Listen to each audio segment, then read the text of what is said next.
Judiciary में महिलाओं की भागीदारी को लगातार बढ़ाने के लिए सरकार प्रयासरत। जी हां, केंद्रीय मंत्री भूपेंद्र यादव ने रेवाड़ी में महिला अधिवक्ता कक्ष व छाया पथ का उद्घाटन किया। उन्होंने कहा कि रेवाड़ी में महिला अधिवक्ता कक्ष का उद्घाटन किया जाना मेरे लिए बड़े गर्व की बात है। उन्होंने कहा कि महिला सशक्तिकरण की दिशा में आगे बढ़ रही है केंद्र सरकार। और आपको बता दें कि केंद्रीय श्रम, रोजगार, वन एवं पर्यावरण मंत्री भूपेंद्र यादव ने रेवाड़ी कोर्ट परिसर में किया महिला अधिवक्ता कक्ष और छाया पथ का उद्घाटन।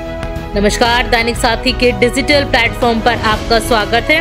खबर को विस्तार से जानने के लिए यदि आपने अब तक हमारे चैनल को लाइक, शेयर, सब्सक्राइब नहीं किया है तो सब्सक्राइब करें, बेल आइकन प्रेस करें ताकि आपको हमारी सभी नोटिफिकेशन मिलती रहे। जी हां, केंद्रीय मंत्री भूपेंद्र यादव ने आज रेवाड़ी में बार एसोसिएशन परिसर में महिला अधिवक्ता कक्ष एवं छाया कक्ष का उद्घाटन किया। जी हां, और इसके उपरांत केंद्रीय मंत्री ने जिला एवं सत्र न्यायाधीश विमल कुमार, उपभोक्ता फोरम के अध्यक्ष SK Khanduja, DC Ashok Kumar Garg, SP Rajesh Kumar, Bhajpa जिला अध्यक्ष हुकुम चंद यादव और बार एसोसिएशन के प्रधान शमशेर सिंह यादव की गरिमामयी उपस्थिति में अंतरिक्ष परी कल्पना चावला, राव तुलाराम और सर शादीलाल के नाम से 3 द्वारों का नामकरण भी किया।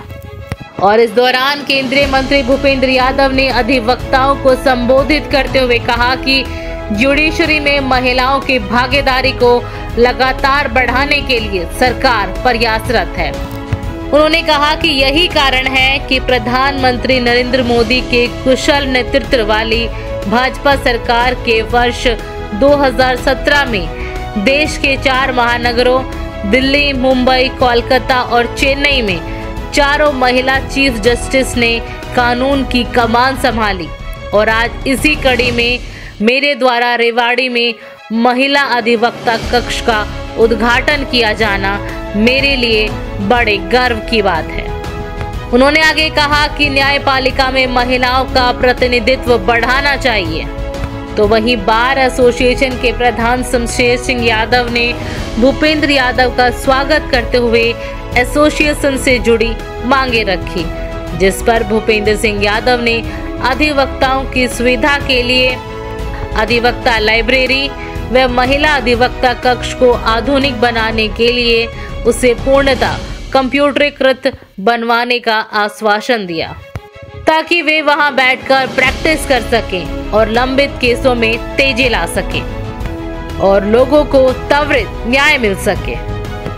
और आपको बता दें कि कार्यक्रम में गणमान्य लोगों के साथ काफी संख्या में अधिवक्ता गण भी उपस्थित रहे।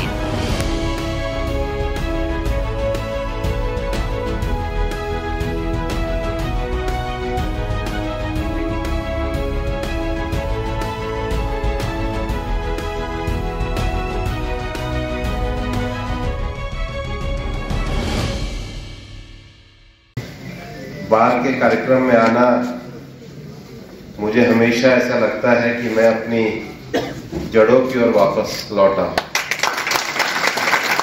और रेवाड़ी बार के कार्यक्रम में आना तो परिवार के कार्यक्रम में आने जैसा है। मेरी पेरेंटल बार गुड़गांव रही और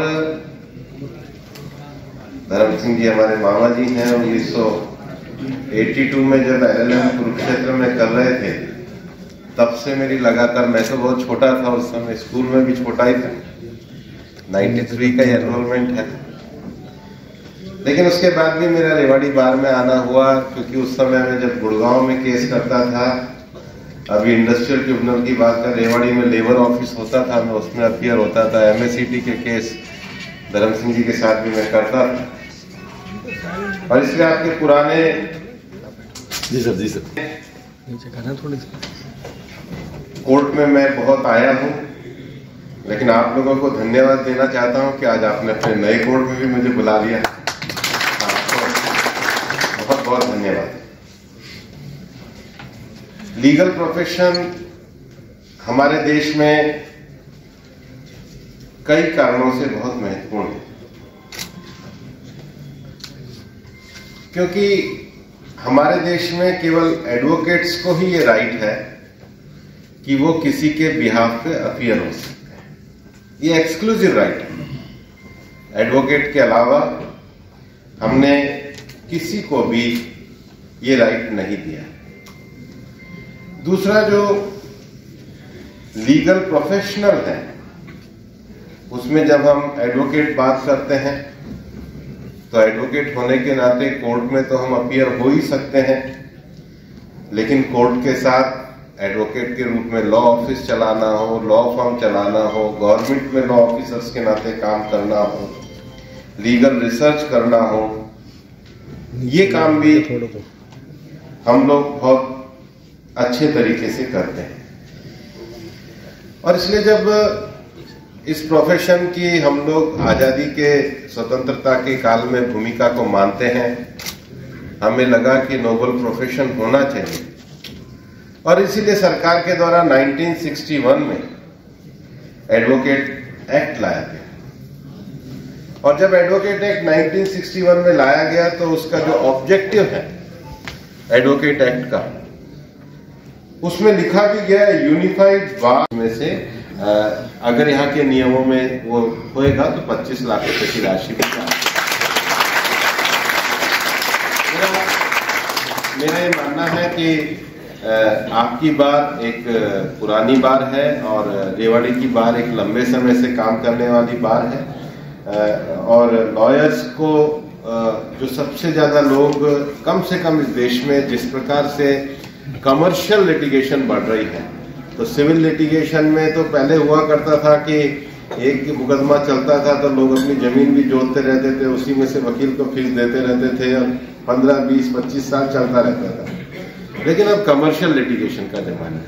अब डिस्पोजल जो है लोग तेज चाहते हैं, और डिस्पोजल तेज करने में हमको अपनी कैपेसिटी को, भूमिका को बढ़ाना होगा, क्योंकि वकील की जो क्रेडिबिलिटी है वो कहीं नहीं टिकी होती, क्लाइंट के रिलीफ पे टिकी हुई होती है। क्लाइंट के रिलीफ को वकील जितना एफिशिएंट तरीके से डिस्पोज ऑफ करता है, लिटिगेशन को डिस्पोज ऑफ जितना अच्छे तरीके से करता है, न्यायपालिका में हम बार और बेंच मिलकर एक लिटिगेशन को किस प्रकार से कैपेसिटी के साथ अच्छे तरीके के साथ डिस्पोज ऑफ करें, उसके लिए भी बार में अपनी कैपेसिटी बढ़ाने का काम करें। मैं वापस से हृदय से आपको धन्यवाद देता हूं कि आज आपने अपनी बार में मुझे बुलाया। आकर के मुझे कम से कम अच्छा लगा कि मैं जो 93-94 में हमारे धर्मवीर के पास आया करता था, धर्म सिंह जी के पास, आज उस बार को मैं बहुत अच्छे रूप में, बहुत अच्छे बार के हॉल में संबोधित कर रहा हूँ। आप सबको आपके आगामी भविष्य के लिए शुभकामनाएं। रेवाड़ी बार अच्छी क्रेडिबिलिटी के साथ काम करे, ऐसी आशा व्यक्त करता हूँ, और रेवाड़ी बार के वकील आने वाले समय में भारत में अच्छे वकील के रूप में स्थापित हो, ऐसी भी मैं आपको शुभकामनाएं देता हूँ। बहुत बहुत धन्यवाद। लीगल एडवाइस करते हैं, उसमें आपकी मोनोपोली, क्योंकि हमने माना है कि देश में अगर अच्छे तरीके से हमको न्याय व्यवस्था को स्थापित करना है तो इस प्रोफेशन की मोनोपोली भी होनी चाहिए। लेकिन उसके साथ ही साथ हम लोगों ने मैटर्स ऑफ प्रोफेशनल मैनेजमेंट, ये भी सरकार ने अपने पास नहीं रख करके बार को, बार काउंसिल्स को इसकी जिम्मेदारी दी, और इसलिए बार काउंसिल को ये जिम्मेदारी दी गई कि वो लॉयर्स का एडमिशन और एनरोलमेंट करें।